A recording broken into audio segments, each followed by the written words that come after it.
Ihayag ang kautusan. Makinig sa kautusan.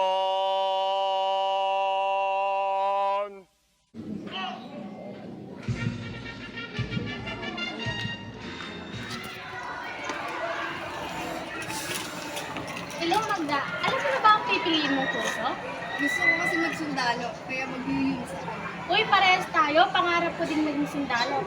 Ano kaya kailangan natin bago tayo maging sundalo? Sakto, may kakilala kasi ako isang sundalo. At gusto ko rin matutunan kung ano ang mga kailangan ko para maging isang sundalo. Good afternoon po. Maaari po ba namin malaman kung ano po inyong pangalan? Ako si Major Ethelbert L. Tumamak, isang miyembro ng Philippine Air Force. Ilang years na po kayong miyembro ng Philippine Air Force po? As of this date, 18 years na akong miyembro ng Armed Forces of the Philippines and 13 years, 15 years sa Philippine Air Force. Saan po paaralan kayo pumasok? Elementary, graduate ako ng G.B. Lontoc Memorial School, batch ng 2000. Ang advisor ko ng grade 6 ay si Ma'am Lac, Remedios Arlat, kung nakilala nyo. Nag-high school ako sa Lipaci Science High School. Graduate ng 2004. Nag-1-year college ako sa UP Los Baños, Chemical Engineering. Then, 2006, pumasok na ako sa Philippine Military Academy. Nag-graduate ako ng 2010. Maaari na po ba namin simulan ang pag-interview? Meron po bang tao o dahilan kung bakit napili ito? Tao at dahilan. So, kaya ako napunta sa military dahil first, dahil sa sitwasyon namin dito sa family. So, kami medyo marami, hindi kami mayaman na family. So, dumating yung pagkakataon na wala na kaming pang-aral. Pang-apat kasi ako sa magkakapatid. So, nagkataon noon na sabay-sabay kayo magka-college. Tapos kailangan ng other options para makapag-college ako. So, naging option yung Philippine Military Academy dahil doon ay libre yung pag-aaral ng 4 years college degree. So, yun yung dahilan. Yung tao, pinusya ko ng father ko, si Mr. Alberto V. Tumamak. Lolo ni Manda. Siya yung nag-introduce sa akin sa PNA. Siya rin yung tumulong sa akin para makapag-apply. Ano po ang pinakagustuhan niyo sa inyong profesyon? Pinaka-nakagustuhan, siyempre, yung sahod. Kaya naman tayo lahat nagtatrabaho kasi para may perang maibigay sa ating mga pamilya. And aside from that, siyempre, makapag-serve sa Philippine Air Force at sa Armed Forces of the Philippines and makapag-serve sa mga kasama natin, ang kababayan natin. And magkaroon ng opportunity na makapag-piloto, makapagpalipad ng helicopter. So, helicopter pilot kasi ako previously, then ngayon is fixed-wing pilot. Ano po ang mga hamon na inyong hinarap o hinaharap tungkol sa inyong profesyon?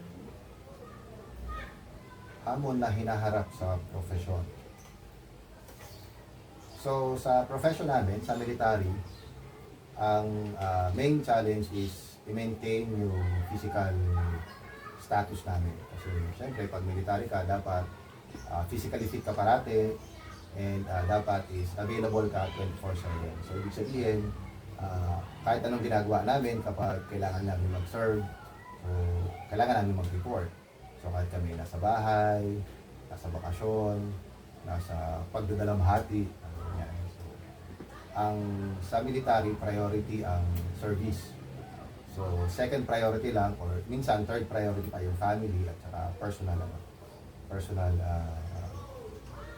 agendas. So yon ang pinaka-challenging na part.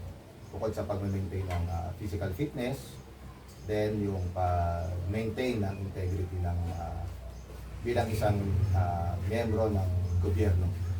So kasi alam naman natin na maraming pagkakataon na na challenge ng mga hindi magagandang elemento sa sa gobyerno. So, yun yung isa rin sa challenging part. Paano po nakatulong ang mga naaralan nyo sa inyong piniling profession? Nakatulong sa akin. Opo, sa pinili nyo So, sa profession ko kasi bilang isang piloto, bilang isang military muna. Bilang isang military, so ang core namin o yung buod ng aming training is tungkol sa disiplina. Disiplina sa lahat ng bagay. So, personally, sa family at saka sa aking personal na buhay, so, napaka-applicable yon sa kasi sa lahat ng aking ginagawa, sa lahat ng aking choices, sa lahat ng aking mga decision. So, yung disiplina ang nagagabay sa akin para maiwasang mapunta sa hindi magandang sitwasyon. Second is sa aking mas specific or mas specialized na profession, which is pilot na. So, bilang isang piloto, na-train kami na maging papagmasid sa bawat detalye at mag-react or maging responsive sa bawat detalye na nasa paligid. So, dahil doon, mas nagiging aware ako at mas nagiging kapansin-pansin sa akin lahat ng mga nangyayari sa paligid, di na kaharap ko or nasa paligid ko. So, dahil doon, mas nakakapag-react ako at mas nakakapag-prepare ako ng mas maayos. Paano nyo po nabalanse ang trabaho at ang personal na buhay? Sa military, hindi talaga balanse ang profession at saka ang personal na buhay.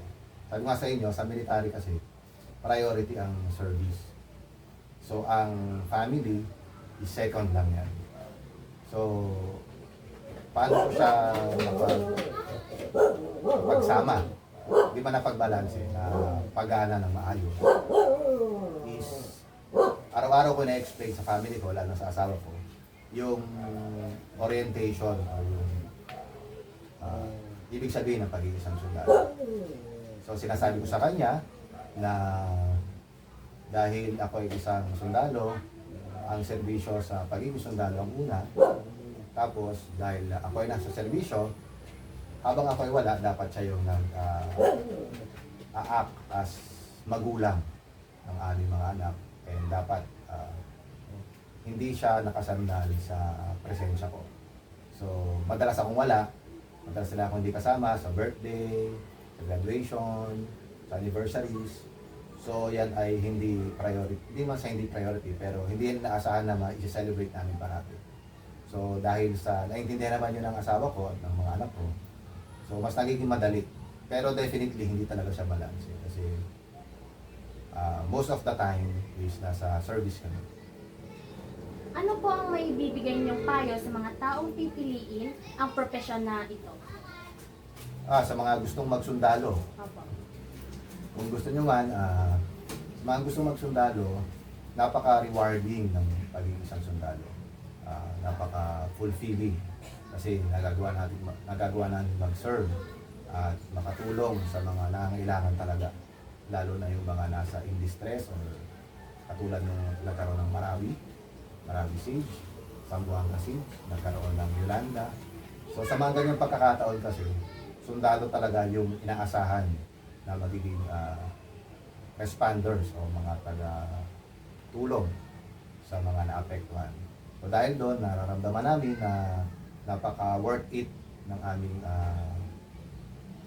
aming purpose, ng aming existence sa kanila. So yun yung isa sa pinaka magandang ma-accomplish kapag sundalo ka. And syempre, kalakip na nun is isa kang empleyado ng gobyerno. So kapag empleyado ka ng gobyerno, malaki yung chance mo na magkaroon ka ng mas stable na source ng iyong pangkabuhayan. So alam naman natin na nung panahon ng pandemic, kung alam nyo, nung pandemic, naapektuhan lahat bukod sa miyembro ng gobyerno. Kasi lahat naman ng aspeto ng gobyerno ay gumagana pa rin ng panahon na yun. So, tuloy yung trabaho. Walang tinanggal, walang sinahuran. Yun, and Panghuli is sa mga gusto magsundalo, kailangan lang talaga ng ng dedikasyon. Kasi ang pagsundalo is napakahirap talaga ng simula. Talagang katulad ko nagsimula ako, gusto ko na noon talaga na tumigil kasi maagang gumising, lahat ay iniuutos, halos walang tulog, halos walang kain, kaya kasi sa training. Tapos pagdating sa trabaho na mismo, ganoon din. Hindi naman sa naghihigpit, pero dahil sa dami ng trabaho, dahil sa hirap ng trabaho, yung pressure masyadong malaki. So, kailangan talaga ng dedication at kailangan ng will.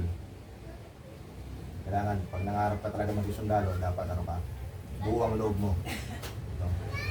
So, dapat buo ang loob. Very rewarding. At the end of the day, masarap mag-isundalo. For the last question, sa inyo pong tingin, paano po malalaman kung ang isang tao ay karapat-dapat sa isang propesyon na kanyang pinili? Para sa akin, pag pipili ka ng profesyon, wala kasi talagang yan. Para sa akin, wala yung pinipili ng tao. Nasa tao yan mismo. Kung pinili mo yan, dapat panindigan mo at eventually, mag-work yung profession para sa'yo. Katulad ko, nag-elementary at high school naman ako, wala naman akong planong magsundalo talaga. Sabi ko sa inyo, nagsundalo ako kasi libre yung college sa sundalo. Pero dahil pinanindigan ko na yung profession na meron ako, hanggang ngayon, after 18 years, nandito pa rin ako sa profession ko. So, umabot ako sa major, na-promote na rin ako na-promote. So, nasa sarili mo yan kung mamahalin mo yung napili mo. Hindi mo malalaman na para sa'yo yung profesyon hanggat hindi mo siya sinubukan. So, yun yung opinion ko sa tanong ko.